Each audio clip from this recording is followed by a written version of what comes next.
بسم اللہ الرحمن الرحیم علی رسولہ الکریم اما بعد فاعوذ باللہ من الشیطان الرجیم بسم اللہ الرحمن الرحیم۔ السلام علیکم ورحمۃ اللہ وبرکاتہ۔ اس دعا اور امید کے ساتھ کہ آپ جہاں پر بھی ہوں خیریت سے اور ہمیشہ خوش رہیں۔ سورہ نساء آیت نمبر 142 آج ہمارا لیسن ہے، جس میں اللہ پاک منافقین کے بارے میں ہمیں بتا رہے ہیں، اور اس سے پہلے بھی آیات میں ہم نے ان کے بارے میں پڑھا۔ Let's start our today's lesson. اعوذ باللہ من الشیطان الرجیم، بسم اللہ الرحمن الرحیم۔ شروع اللہ کے نام سے جو بڑا مہربان نہایت رحم کرنے والا ہے۔ آیت نمبر 142 آف سورہ نساء۔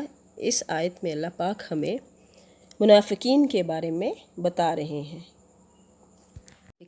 بے شک منافقین یخادعون اللہ، دھوکہ دیتے ہیں اللہ کو، وہو اور وہ خادعہم، دھوکہ دے رہے ہیں اپنے آپ کو۔ یہاں دھوکے کے بجائے لفظ استعمال ہوگا چال بازیاں، یعنی بے شک منافقین اللہ سے چال بازیاں کر رہے ہیں اور وہ ان سے چال بازی کرنے والا ہے۔ اور اذا، جب قاموا، کھڑے ہوتے ہیں، الصلاۃ، طرف نماز کے، قاموا، کھڑے ہوتے ہیں، کسالى، سستی سے، کاہلی سے، یراؤون الناس، دکھلاوے کے لیے لوگوں کے، ولا، اور نہیں، یذکرون اللہ، ذکر کرتے اللہ کا، الا قلیلا، مگر تھوڑے۔ بے شک منافقین اللہ سے چال بازیاں کر رہے ہیں اور وہ ان سے چال بازی کرنے والا ہے، یعنی اللہ۔ اور جب نماز کے لیے کھڑے ہوتے ہیں تو بڑی کاہلی کی حالت میں کھڑے ہوتے ہیں، صرف لوگوں کو دکھانے کے لیے، اور یاد الہی تو یوں ہی برائے نام کرتے ہیں۔ اب اس آیت میں اللہ پاک ہمیں بتا رہے ہیں کہ منافقین کس طرح سے مسلمانوں کے لیے اللہ سے جو ہے نا چال بازیاں کر رہے تھے، کہ دکھاوے میں ایک دونوں طرف سے وہ، اگر مسلمانوں کے پاس جاتے ہیں تو کہتے ہیں ہم تمہارے ساتھ ہیں، کافروں کے پاس جاتے تو ان سے کہتے ہیں ہم تمہارے ساتھ ہیں۔ تو آگے اس میں جو دوسری بات بیان کی گئی وہ نماز ہے، کہ نماز اسلام کا اہم ترین رکن اور اشرف ترین فرض ہے، اور اس میں بھی وہ کاہلی اور سستی کا مظاہرہ کرتے تھے، کیونکہ ان کا قلب جو تھا وہ ایمان سے، خشیت الہی سے اور خلوص سے محروم تھا۔ یہی وجہ تھی کہ عشاء اور فجر کی نماز بطور خاص ان پر بہت بھاری تھی، جیسے کہ ہمارے پیارے نبی صلی اللہ علیہ وآلہ وسلم کا فرمان ہے، صحیح بخاری حدیث نمبر 564، منافق پر عشاء اور فجر کی نماز سب سے زیادہ بھاری ہے۔ یہ میرے پیارے نبی کا فرمان ہے۔ اچھا، ہم منافقین کی بات صرف اس اِرا میں نہیں کرتے کہ صرف وہی وہ لوگ اس وقت تھے، ٹھیک ہے، ہمیں اپنے عمل کو بھی اس میں جج کرنا چاہیے۔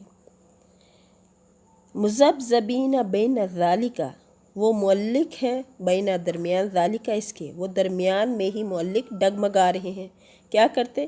لا الہ ہؤلاء، لا نہیں، یعنی کہ نہ تو پورے کے پورے، الہ طرف، ہؤلاء اس کے، نہ پورے ان کی طرف، ولا، اور نہ الہ ہؤلاء صحیح طور پر ان کی طرف، یعنی نہ پورے دونوں طرف ہاتھ رکھتے، نہ تو ادھر نہ ادھر، نہ پورے ان کی طرف نہ صحیح طور پر ان کی طرف، یعنی نہ مسلمانوں کی طرف اور نہ کافروں کی طرف۔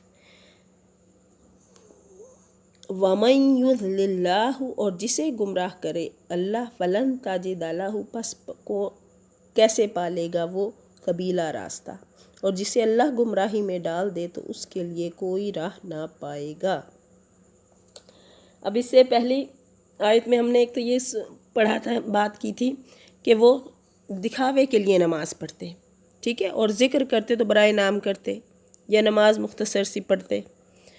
جب نماز اخلاص، خشیت الہی اور خشوع سے خالی ہو تو اطمینان سے نماز کی ادائیگی نہایت گراں ہوتی ہے، جیسے کہ وَإِنَّهَا لَكَبِيرَةٌ إِلَّا لِلْخَاشِعِينَ، سورہ بقرہ سے واضح ہے۔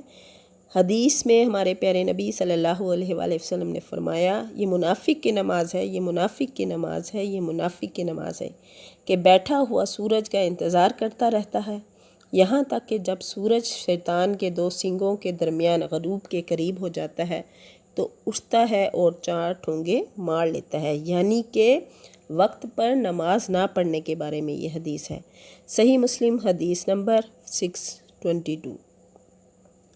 ہمارے پیارے نبی نے فرمایا کہ وہ لوگ منافقین کیا کرتے تھے، عین وقت پہ یعنی کہ دیر سے نماز پڑھا کرتے تھے جب وقت اینڈ ہو رہا ہوتا تھا۔ تو اس لیے نماز پڑھنے میں جلدی کرنی چاہیے، بلکہ نماز پڑھنے میں اتنا ٹائم ہو کہ آپ اس کے بعد آرام سے جائے نماز پر بیٹھے بھی رہیں، جہاں آپ نے نماز ادا کی ہے وہاں بیٹھے رہا کریں تھوڑی دیر۔ اور کیونکہ اگر یہ پتہ چل جائے کہ اس وقت جب انسان نماز کی حالت میں ہوتا ہے تو اس پر کتنی اللہ کی رحمتیں نازل ہوتی ہیں اور وہ کس بارگاہ میں حاضر ہوتا ہے اپنے پیارے اللہ کی، تو امیجن کریں کہ اس وقت کیا کنڈیشن ہونی چاہیے ہم لوگوں کی۔ اللہ پاک ہمیں خشوع سے نماز پڑھنے والا بنائے، ویسی نماز جو ہمارے پیارے اللہ کو پسند آ جائے۔ پھر اللہ پاک نے بتایا اس دوسری آیت میں، آیت نمبر 143 میں بات کی جا رہی ہے کہ کافروں کے پاس جاتے، یعنی دونوں طرف سے منافقین جو ہیں وہ ہاتھ رکھتے تھے، کافروں کے پاس جاتے تو ان کے ساتھ، مومنوں کے پاس آتے تو ان کے ساتھ دوستی اور تعلق کا اظہار کرتے، ظاہراً اور باطن۔ وہ مسلمانوں کے ساتھ ہے نہ کافروں کے ساتھ ہے، ظاہر ان کا مسلمانوں کا ساتھ ہے تو باطن کافروں کے ساتھ۔ اور بعض منافق تو کفر و ایمان کے درمیان متحیر یعنی حیران اور تذبذب ہی کا شکار رہتے تھے۔ تو یہی اس پہ اگر دیکھیں تو ہمیں اپنے کنڈیشنز پہ بھی اس چیز کا خیال رکھنا چاہیے، اپنے ایکشنز پہ بھی، کہ ہمیں اللہ منافقت سے بچائے۔ جس کا ساتھ دے خلوص کے ساتھ دے، سچائی کا ساتھ دے، ہمیشہ سچ کے ساتھ رہے، اپنے دل کو مطمئن رکھیں کہ یہ وہ کام کریں جو اللہ اور اس کے رسول کو پسند ہو۔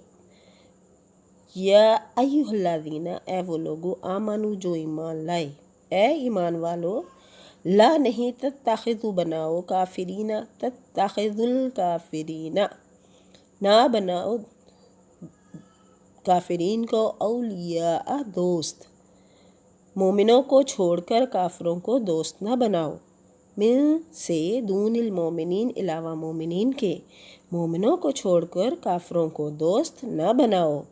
اتریدون، کیا تم چاہتے ہو، ان تجعلوا، کہ بنائیں، للہ، اللہ کے لیے، کہ کیا تم یہ چاہتے ہو کہ اپنے اوپر اللہ کی صاف حجت قائم کر لو، سلطان مبینہ، کہ اپنے اوپر اللہ کی صاف حجت قائم کر لو۔ یعنی اللہ نے تمہیں کافروں کی دوستی سے منع فرمایا، اب اگر تم دوستی کرو گے تو اس کا مطلب یہ ہے کہ تم اللہ کو یہ دلیل مہیا کر رہے ہو کہ وہ تمہیں بھی سزا دے۔ اس لیے اللہ پاک نے کافروں کی دوستی سے، منافقین کی دوستی سے منع فرمایا ہے کہ ایمان والوں کو چھوڑ کر کافروں کو دوست نہ بناؤ۔ کیا تم یہ چاہتے ہو کہ اپنے اوپر اللہ کی صاف حجت قائم کر لو؟